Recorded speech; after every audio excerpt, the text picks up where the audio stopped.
a three-part story arc involving a returning villain, which introduced us to a new companion, and it all started with the story that all the actors involved look back upon with the words, eh?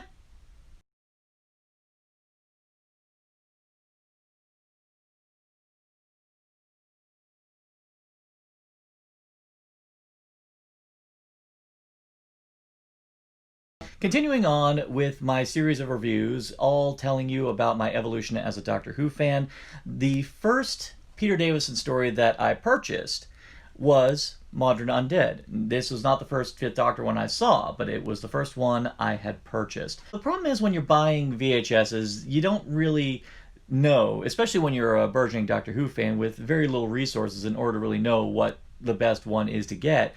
All you know is episode titles, episode titles. Well, this one, I wasn't even there when I purchased it. This was just one that my mom surprised me with one day. She just grabbed a random one. And this time it was *MAWDRYN Undead. And I'm actually really glad it was *MAWDRYN Undead because it is the first part of the Black Guardian trilogy. I'm really glad she didn't grab Enlightenment or Terminus because I would have been really, really confused. And I was really glad that I saw the Five Doctors prior to watching this one because I'm now familiar with the Fifth Doctor and I'm now familiar with Tegan. However, I was not familiar with Nyssa because she had left by this point. But I was also familiar with Turlough, who appears for the first time in this one. So there was a lot of familiar elements that was able to aid me in having something to click with as I was watching this story. And for an extra bonus, the episode also features Nicholas Courtney as Brigadier Lethbridge Stewart. Now, fascinating bit of trivia, in the early drafts of this script, they were actually originally envisioning William Russell to come back and reprise Ian Chesterton, which, given the fact that we find this film in the middle of a British boarding school, it's actually would have made a lot of sense that it was Ian Chesterton who came back, and there's a part of me that really kind of sad that he wasn't able to come back to reprise his role because it really would have been fascinating to see Ian Chesterton, who's now a lot older since his travels with the Doctor, see the Doctor, who is now a much younger man, and to see that kind of juxtaposition play out. But with that being said, they still do a really good job with having Brigadier Lethbridge Stewart because, by comparison, he also has his own unique history with not just one Doctor, but multiple Doctors. And one could even argue that because he has such a grand history with the Doctor, one could even argue even grander than the adventures with Ian, that it does make it even more interesting as to why, when the Brigadier first sees the Doctor, he doesn't immediately recognize him, even though the Doctor flat out says, hey, I'm the Doctor, I've regenerated, that's why you don't recognize my face. All these concepts should be normal to the Brigadier, but yet for some reason doesn't recognize him. But we're getting ahead of ourselves.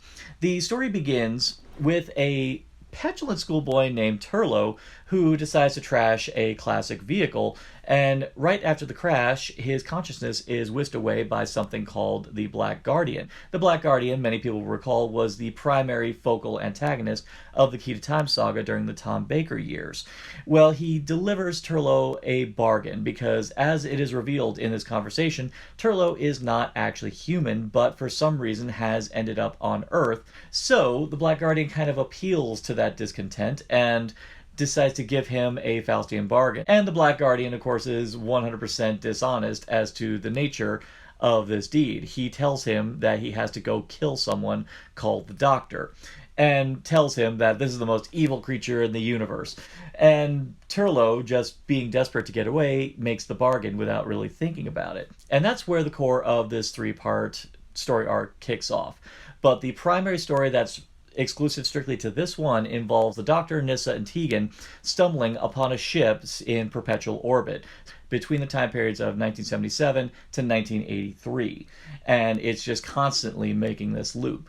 And unfortunately, because of this problem, the TARDIS isn't able to escape its grasp, and it's not able to leave the ship, and it's only able to make jumps to its feed on Earth, which just happens to be at this boarding school where the Brigadier is. And in their efforts to try and break the TARDIS free of its grasp, they end up having to go down to Earth, and that's where the Doctor winds up meeting the Brigadier in 1983.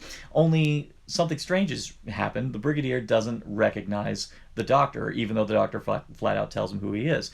And this is also where the Doctor makes acquaintance with Turlough, who seems very affable and actually seems very gifted in the science of the Doctor's world. He seems to grasp concepts of the warp ellipse, the transmat capsule, and of course Nis and Tegan are very timid about them because, well, admittedly, Turlough's not exactly the most approachable of people when you first meet him. Heck, in the first scene, he's actually kind of unpleasant.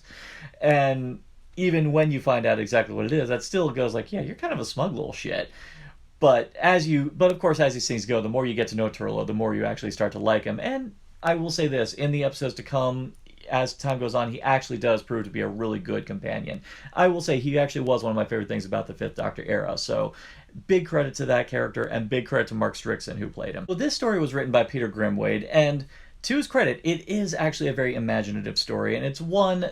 And this was a time period of the show where they kind of wanted to throw themselves headfirst into the science fiction side of Doctor Who, where a lot of the concepts they came out with were pretty cerebral and actually required multiple viewings in order to grasp it 100%. And I won't lie, when I first saw this, there was a lot of aspects to it which I was still extremely fuzzy on. I remembered I did really like the story. I did like a lot of the time jumping elements, because there does come a point in the story where Nis and Tegan accidentally get swept back to 1977, where they end up running into a younger Brigadier who actually does remember the Doctor, and then it leads to a new level of mystery as to at what point did the Brigadier lose his memory and what was the event that causes it. And I got to admit, the idea of the younger Brigadier and the older Brigadier, given a lot of the limitations of the production on Doctor Who around that time, they do an outstanding job putting younger Nicholas Courtney next to older Nicholas Courtney, and the de-aging makeup they do on Nick Courtney to make him look 6 years younger, actually, I gotta say, it's one that the people involved really put a lot of work into. And another thing I gotta say they did a great job with was the production design of the ship that the dominant action takes place on. You find out that it's actually a prison ship for a group of aliens who actually tried to swipe Time Lord technology so that they can learn how to regenerate. And of course it goes wrong. You see their bodies are decaying, deformed, and unfortunately, because they're in this perpetual orbit, the cycle is never ending. They just keep dying and reviving again, and they're always in a state of torment. And all they've got is this equipment to stabilize them, so that way they, at the very least, can try to, have some kind of solid respite from the pain. But unfortunately, they are living in these pretty grotesque states. And again, the makeup work to really show off how grotesque these creatures are and how clear it is that they are in complete physical agony. That's definitely a big win for the makeup effects, and also I gotta add to the actors, in specific the late David Collings, who I previously spotlighted in my last review. Here, I gotta say, he actually has a lot more to work with, and also the other thing he definitely gets a chance to do is, well, let's face it, not act under a big-ass mask. He's actually able to show a lot of range. Another nice little twist on the story is that when we first actually meet him, he is so mangled that when Nyssa and Tegan find him, they actually think that he's the Doctor, accidentally regenerated again, and unfortunately, because of the conditions of the transmat capsule he came in, he could have very well been messed up royally by it, and he becomes very unstable. So it's actually very convincing, even though it's very clear that David Collings is not Peter Davison.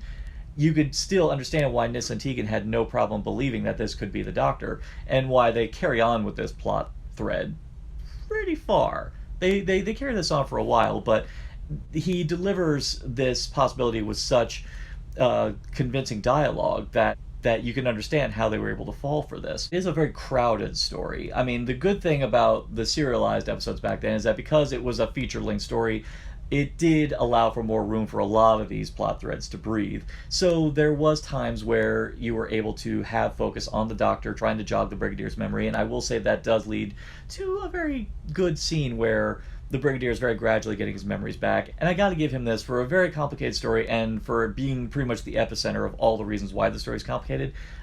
Nicholas Courtney really does an outstanding job regardless of that, and there's a lot of great scenes, especially the scene where he's meeting the Doctor again and he's struggling with his memory, and when he gradually remembers, he just blows it out of the water. It's such a good performance, and the story still gives you plenty of time to breathe in the emotional impact necessary to be relieved that the Brigadier actually does inevitably remember everything. We still actually have a lot of room for Turlough in his machinations to try and kill the Doctor. Valentine Dial returns as the Black Guardian, and one of the major problems with the Armageddon Factor, the only story he showed up in the Black Guardian trilogy, you never really got a chance to see the full extent of what he could do in the role, and even then he was kind of buried in a lot of color separation overlay effects and a lot of optical effects in order to kind of make him look more sinister, and it didn't really work out as well as it could. Whereas in here, even with the ridiculous costume he's given with a Skeksis head on top of his head, it still worked because Valentine Dial still had that great, low baritone voice and had that great, like, scrunched up sinister face that he really was able to get a chance to really show why the Black Guardian is such a sinister presence in not just this trilogy but on Doctor Who as a whole. And I kind of wish one day that we get some stories that bring back the White Guardian and the Black Guardian.